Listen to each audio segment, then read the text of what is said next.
Counterfeit series. Okay, let's talk about counterfeits now. The 1916 D Mercury dime. And again, all of these descriptions and the photographs you'll see are contained in this counterfeit detection book, which fits very nicely into your pocket.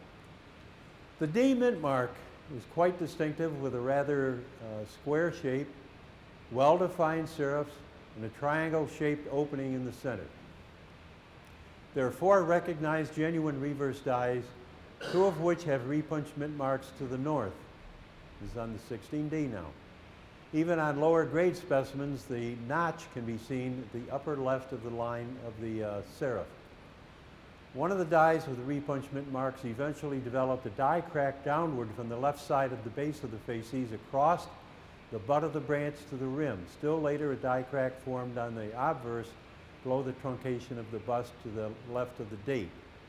That's just on one of the dies. If it has it, that's a pretty good indication that it's genuine. If it doesn't have it, it doesn't mean that it's counterfeit. It's just on one die in the late stage of that particular die. Everybody understand? However, be advised that there was also a die used for the Philadelphia strikings that developed a similar obverse die crack, so beware if you see a 16D with only an obverse die crack. If it has one on the obverse, it must also have one on the reverse to be genuine, as the one on the reverse preceded the one on the obverse. Remember though, a 16D need not have these die cracks at the repunched mint marks to be genuine. There are 2 other genuine pairs known. It's highly recommended that when you have a 16D authenticated by one of the major grading services, they were not graded unless it's genuine, regardless of when you bought it or from whom.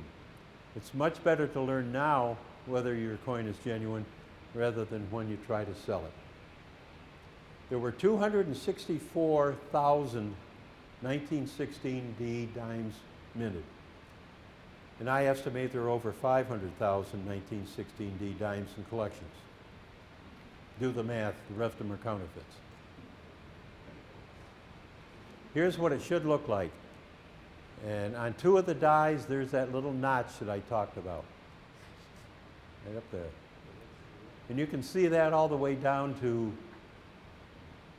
good, or very good. You can still see that little notch. So if you see that and it's the correct position, you're good to go. Good coin. 21P and D Mercury dimes. There must be an open 9 on all genuine 21P and D coins, and we'll see that in the next slide. The base of the ones of the 22 dimes are broader than on later issues, and the serifs are different. The 2 on genuine 21P and D coins appears more stylized and just a bit thicker than on other dates. And this is what a true 21 should look like. Notice the,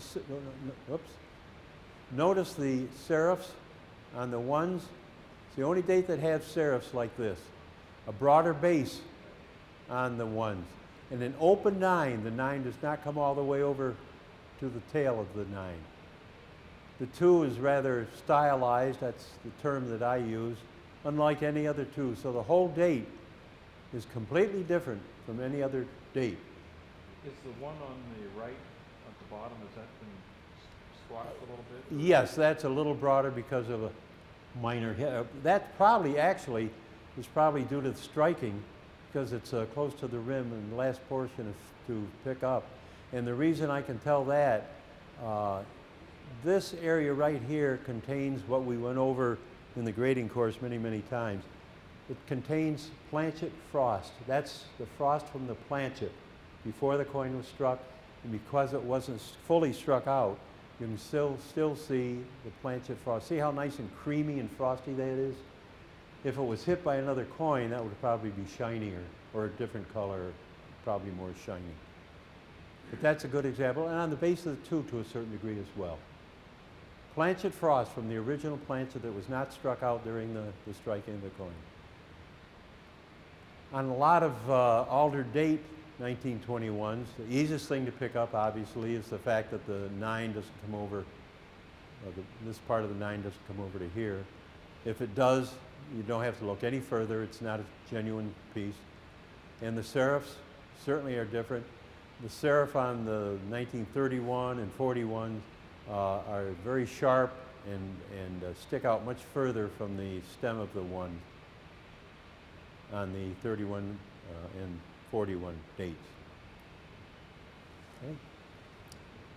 42 over 41p Mercury. The 4 in the date must be repunched to the right. Now remember, right for the P mint. The genuine overdate must be sharp and crisp, not mushy or ill-defined. The 2 must be in line with the rest of the date with the 1 positioned as in the illustration that we'll see. And look for a small die gouge on the reverse between the lower left of the faces, thank you, and the stem of the branch.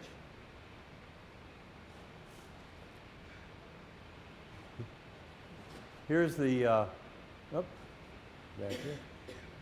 There's the serif that I talk about. See how much different that is from the 21 that you saw? You got a stick vertical here, whereas it doesn't flare at the bottom at all. And the 9 is a closed 9, comes right over to here. The 4 and the 2 are dramatically repunched. The 4 is repunched to the right. There's another little tail of the 4 there. And the 1 has to appear right in front of the 2. Not in here anywhere, right in front of the 2. I saw a counterfeit at one time where somebody had added a 1 to a 1942 coin, and they made the mistake of putting the 1 over here somewhere. And I saw another one where they had added the 2. Problem was the 2 was tipped and went up this way because they couldn't fit it in between the 1 and the rim. Here's that little die gouge that I mentioned on the reverse of all genuine 1942 Philadelphia overdates, right in there at the lower part of the faces. When we're looking for diagnostics to determine the authenticity of a